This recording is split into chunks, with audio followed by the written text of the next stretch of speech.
Hey guys, this is Chris. And it's Andre. Welcome back to another episode of Nerdgasm. Well, alright, so MattyCollector.com has given us one to check out. Yes, my favorite action figure toy line of all time, I'm not afraid to say it, is the Kenner Superpowers Collection.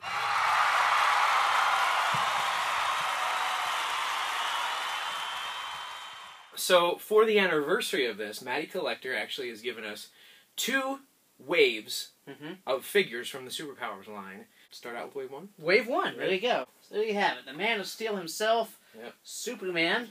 And of course, he is a repaint of another release of Superman that Mattel had done before. It is on the flight stand. Yep. Now, there's one thing we both noticed about this that they didn't do, a little detail that really irks the hardcore collectors like us. Because in 1984, when they released Superman, he had a cloth cape, and on the back of that cloth cape, just like in the comics, just like in the movies, there's a yellow painted S, kind of like you see that Mattel did on this original release of Superman. Right. However, now we have this re-release, the Superpowers version. No S. A plain red cape. Where's the S, guys? No detail at all on this. You forgot. You put it on this one. Listen, you've shown us you can do it. Yeah. But you didn't do it when you should have done it the most. What happened? Not accurate. Not accurate. Then I've got my vintage Superman. Graded, of course. Here to compare. And as you can see, the package art is pretty much the same. That's Jose Garcia Lopez artwork on that box. Mr. Silver Age himself. Yes. And everything else is the same, except where the action feature would be positioned in the bubble. It says the 30th anniversary. Right.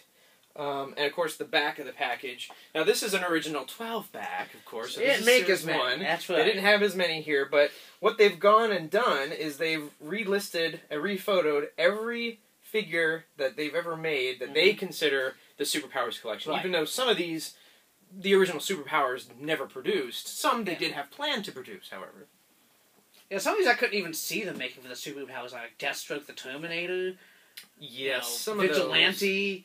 The Creeper? Don't make no damn sense! No damn sense! Next. Alright, you gotta go. My favorite. Exactly. The second figure of the line. Yeah. There's Batman, side by side. Great! The artwork is the same. Same artwork, but look at that. It's just amazing what a different paint job will do. It really is. On a figure. Again, it's the exact same mold and sculpt as that detective Batman from DCUC Wave 1. Yep, the very first wave that they... And I did like it because, kind of like, in Super Friends and stuff, they had, like, the black in his cowl and stuff like that. Correct. And they kind of, went kind of darker tones, but the figure itself had none of that black highlighting. It was just a plain blue and a plain gray. As we saw here.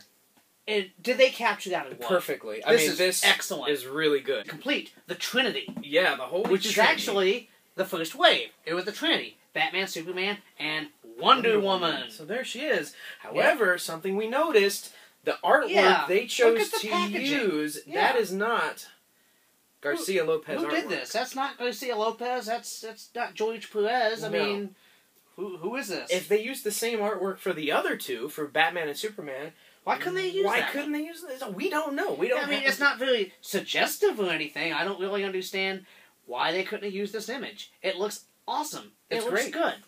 And then they've given us this, which is not as well drawn, if you ask me. And if you look at the chest insignia, you have like the W with the wings, just like the figure. Yeah. This one doesn't quite have that. It has that almost like a Golden Age look of the chest emblem of the eagle. This one had the axe and the shield, and this one has nothing. She just has the lasso, which is not really, removable. It's glued onto the side of her belt. Same thing with this one, but they just went with the plain yellow on it, unfortunately. Which makes me a little sad, because the original Wonder Woman from the Kenner Superpowers collection she actually had was gold. A golden, metallic-looking magic lasso. There it is. So you know the story about this next one we're going to see here. Yeah. This was... never produced, but here he is. Yeah, this was originally planned.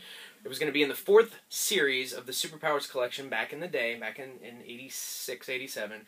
But the line was canceled, so they never got a chance to make this. We get it now. So this is a repaint of a repaint. Yeah. Basically. By the way, there's no S on the back of his cape either. I'm looking, but nope. I'm looking, but nope. These figures include a Calabac Build-A-Fig piece, which is packed separately inside the outer white box, so you don't have to actually open the figure's packages to get it. Alright, the next one. This is probably the most disappointing one. Another one that was never produced, and if they were gonna make it like this, I see why. He's got a total, I think, of 3 points of articulation here. Let me say two things. I'm glad they made a Mixoplick. Yes. Because up to this point, only DC Direct has made a Mixoplick figure, not counting the Amigo one. Mattel's never made a Mr. Mixoplick, to my knowledge. So we finally have one, however... But I feel he should have been an accessory, just like Batmite. Yeah. I mean, they should have done that one. He should have been an accessory, or, like the Princess Leia that they made, have like with a the half, alternate legs that pop off. Split them apart. So you can have them standing and sitting. Correct. A set of articulated legs, and then pop those off and have his floating cross legs. Yeah. That would have been fine. But no, they went the cheap way out, and they gave us this, and... Yeah. Now, keep in mind, all these are still available online at MattyCollector.com for $30 each. This is just still not worth $30. This is not worth $30. But he comes with the all-important torso. The main piece of Calabac. You need to connect the Yeah. other pieces to So build you the can't Calabac. not get him. And also, look at this glaring error of the color matching. Yeah. I mean, you've got like this... Just like little like pinkish violet. Yeah. And then deep the deep purple. purple. Yeah. Doesn't match. Alright, now. This has got a story. I know you hate this. I know. Just like, I why? know. Okay, so, back was made, guys. Back in the late 80s, there were two companies that had the license overseas. There was Pacipa and Playful, and those are the guys that made Super Amigos, which was the Spanish version for the Spanish market of Superpowers. And only available in Argentina. Don't cry for me, Argentina! Horrible repaint. His name's Alacerto. I cannot find him. Oh my. This is the one original vintage Superpowers / Super Amigos figure And I you do guys not don't get have. He wants this so bad. He's been searching My every whole convention. life, every con. He's been going to eBay like crazy. And I'm like, this is just a knockoff. That's what this is. Basically, they took a Hal Jordan Superpowers figure, They took a Green Lantern Hal Jordan, Yes. and they repainted him with different shades of green, which they actually used in this figure. They even painted over If his you ring. look, yes, if you have that, or if you even have this. If you have it, I'm coming to steal it. Look at his right hand. You can see a Green Lantern ring. Yeah. It's not. They didn't even like sand that down Didn't or bother. anything. And even they gave us the Spanish package. Yes. I love that they did this. This is the closest thing I can get to that vintage Alacerto that I do not have. So of course, the payoff. We've got the Build-A-Fig of Calabac. And of course, this is the original Calabac that we had. He was a Build-A-Fig like, very early on in the DC Universe Yes, he Classics was. line. Yes. And his Beta Club only came with the green version The Green of the Archer Steppenwolf from the Steppenwolf. comic book version. Right. Yeah. So you couldn't even get the weapon with him. Yeah. Now, thankfully, with this version, He came with the Beta Club. They gave him the correct color. Yes. And they, included it. So let's put them together, shall we? Well, you can talk about that vintage one there as I pop his pieces in.